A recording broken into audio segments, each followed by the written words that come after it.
Morning, love. Morning. Our last day here in Baguio. Umuwi. Hindi wag umuwi. Pwede.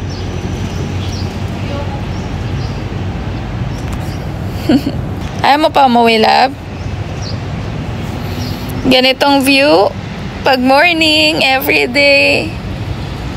Hot po siya.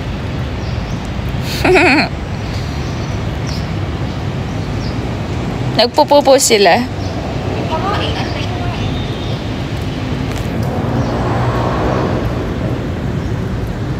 Sexy mo dyan, Mal.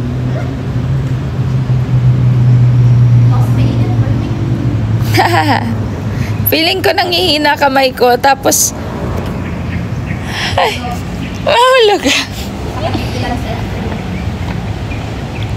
Humahangin pa. Dumating yung bill ng Meralco. Nino?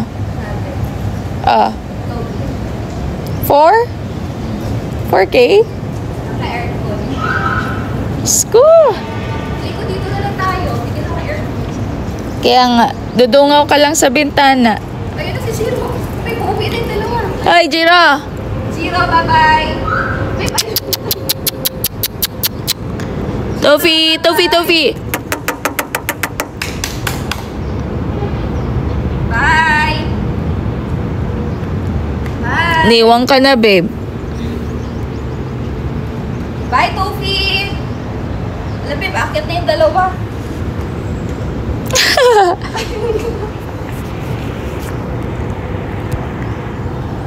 Bye. Bye, Nina. Eto, may miss namin. Ito, pag morning, napaka-relaxing. Ay, mas marami pa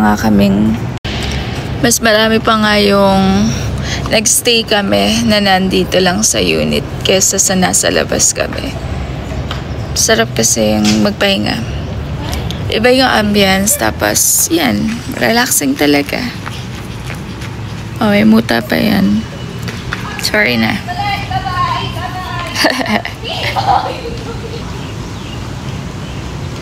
Yung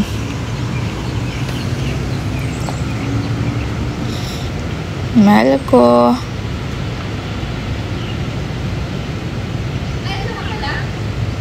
Matupi na ako, love. Para konti na lang yung gagawin namin habang nandun sila sa baba. Ayan. So far, so good. Ang kalat namin dito habang na-stay kami. Pinag-usapan nga namin. So, pag nasa bahay ba, hindi man siguro ganito. Hindi naman talaga kami ganito, guys, sa bahay. Dito lang.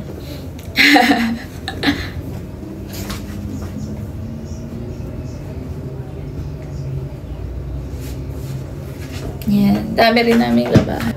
Yan. Para walang makalimutan. At sobrang nagkala. Ayan.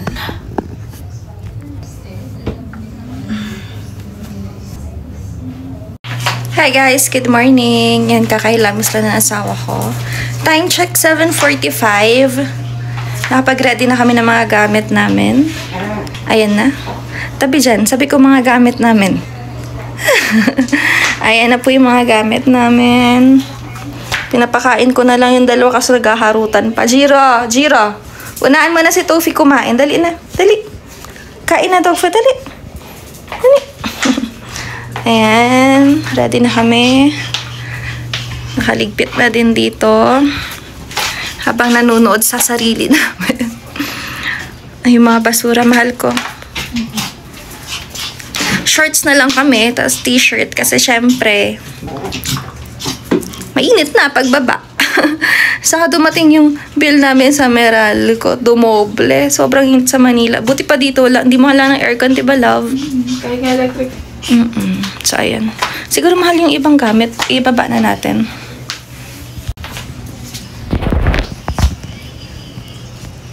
So, last day. Uwi na. Uwian na kami, guys.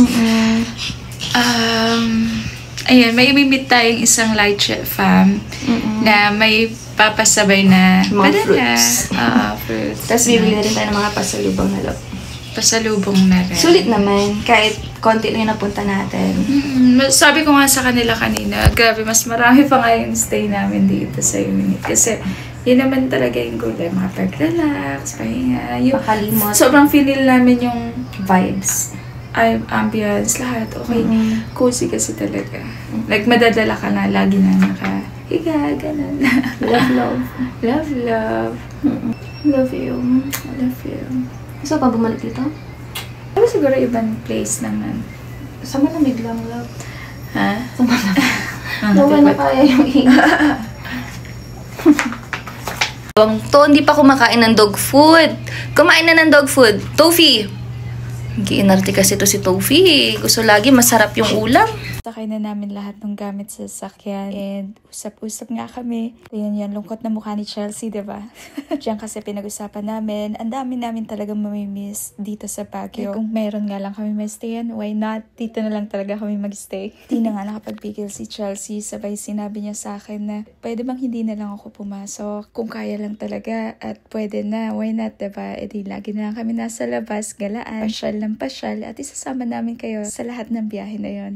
Habang nasa biyahe nga kami, grabe yung reminisce na ginawa namin dyan. Abay, pinag-usapan ba naman namin about dun pa lang sa pag-akyat, papunta, yung naging biyahe namin papunta. Paano ba naman kami hindi malulungkot nun? Hindi kami nakabili ng pasalubong. Hindi na lang talaga, marami naman pala rin kaming madadaanan pabalik na pwede naming bilhan ng mga pwede naming ibaba papuntang Manila. Grabe rin talaga yung daan dito. Mananawa ka sa curves na hinahanap mo bilang rider or driver.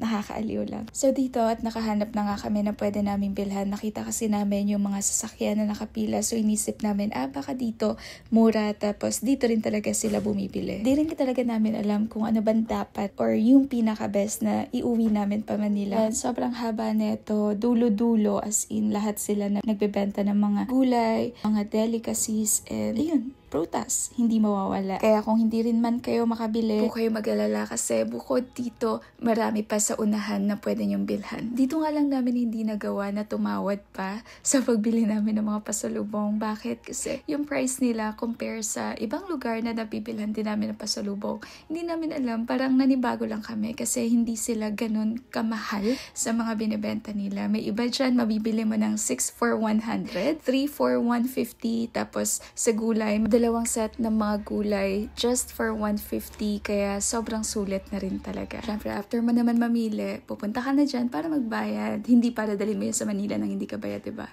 Iniwan namin kasi yung dalawang bata sa sakyan yan. Pero don't worry kasi naka-aircon yan habang nandyan. Mahirap kasi na ilabas pa namin sila. Hindi kami makakapamili na maayos. Ang dami na nga sasakyan na nakapila para mamili rin ng pasalubong. So, ayan, after namin mamili ng pasalubong, in-appreciate na naman namin lahat ng magagandang views na nadadaan namin. Parang naiisip namin kaano kaswerte yung mga tao na dito na tumanda or nagkaroon ng bahay and everyday ito yung makita nila. So kaya nga nasabi ko, along the way marami pa kayong pwedeng pilhan ng pasalubong at eto nga, hindi na naman ako nakapagpigil at sabi ko nga, babe, wait lang, may titingnan ako kasi alam nyo nga, mahilig talaga rin kami sa tuhog ni Chelsea and sausawan. So ayan, napabili ako ng suka. Siyempre hindi ko na rin pinalampas at tinignan ko na yung ibang tinda ni ate. Naisip ko na nga bumili rin ng walis pero naisip ko, ay oo nga pala, bagong bili pa yung walis namin. Pero grabe, nung tinignan ko yung mga walis nila, ang ganda. Talagang masasabi mo, pulido yung pagkakagawa at hindi bastang lalagas. Meron na nga kami ng malaki. Nakakita ko na maliit, sabi ko, pwede to pantanggal alikabok sa bintana.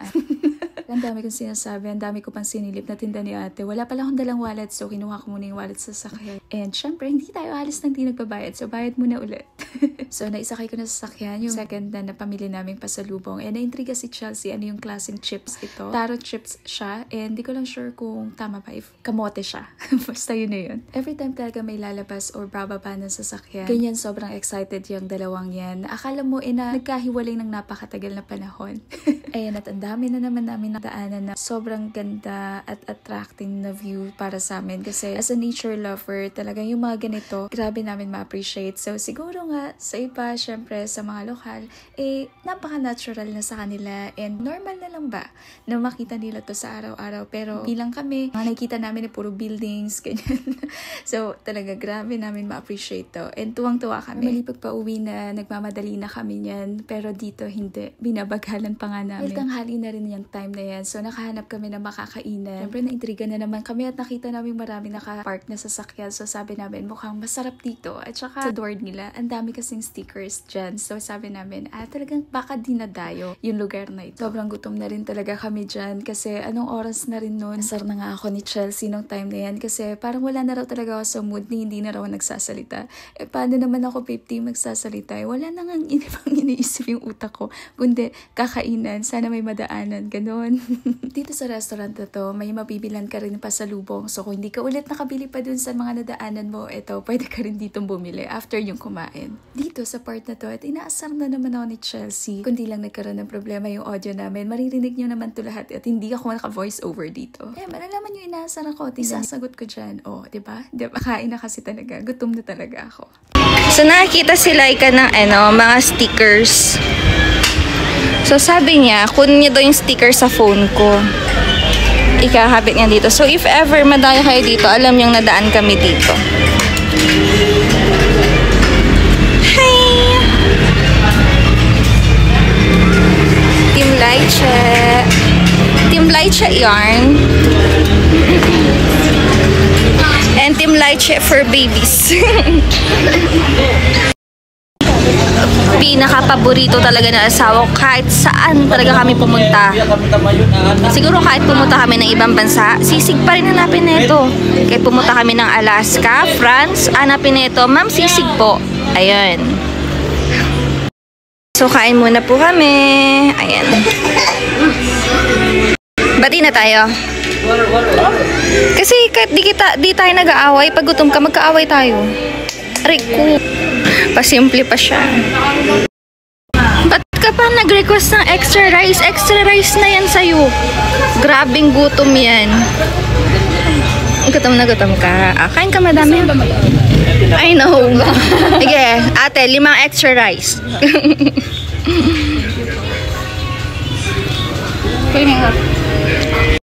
Mahal na po ako nito kasi nakatatlong rice po siya. Nagka-fries pa. Psst. Babe. Mahal mo na ako. Mahal po. Kanina hindi kasi gutom ka. Tahimik lang. Pero bad trip na yan. May pakalabit-kalabit ka pa dyan. Naubos po namin. Yung chicken kinakain ng dalawa eh. Ayan. Masarap pala dito. Ganda lang kasi ko sa namin kainan eh. Mga lutong bahay lang. Namahal ko. Yan ang asawa ko po na makakaibang lasa. And ayun po yung sticker natin. Sabi ko sa asawa ko, paggawa ka pa nga mahal ng sticker, mahal. Ayan, katabi ni Buddha, Team Laiche. So magkano kaya inabot ng bill namin? Medyo mahal yung inabot ng food namin. Kasi medyo pricey sila. Pero sulit, masarap. Pati itong dalawa nakakain. Binili na namin ng chicken kasi hindi kumain ng dog food. Pero bawal yun. So, birang-bira lang talaga. Usually, nilaga lang talaga dapat sa kanila.